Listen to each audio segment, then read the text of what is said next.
na Team Casimero hinarangan, hindi pinalabas ng Japanese media. Puro nauya inuwi ang tanong. Kaya sinasabi ng karamihang boxing fans mga busing na nagbunga na raw talaga ang panay call out noon ni Cuadro Alas Casimero kay nauya inuwi. Dahil nakilala nga po ng husto si Cuadro Alas sa bansang Japan. So matapos naman ang sinasabi nilang hinarang si Cuadro Alas ng mga Japanese media, ay ito na nga mga busing, sumabog na nga itong ating pambato sa mga pahayagan sa bansang Japan. Sinabi nga po sa post ni Papsi Kultura na isa sa mga solid supporter ni Cuadro Alas na naninirahan sa bansang Japan. Na ayon nga kay Papsi Kultura mga bossing, yung undercard trending sa Japan News at talaga namang trending na trending ngayon si Cuadro Alas sa So Japan, guys, mabilis ang update tayo, reaction video tayo sa Japan ngayon kay Janrel Casimero na isa sa iniidolo kong boxingero.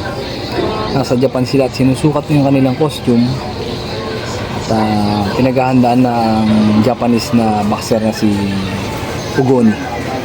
Sana ang kalabasan ng laban ay knockout para ma-cool out naman niya si Casimero. Maganda-gandang laban to mga idol. At konting lambing lang mga idol, napadaan ako sa inyong channel. Please like and subscribe. Maraming salamat. Naging update tayo uli sa ganapan ng boxing.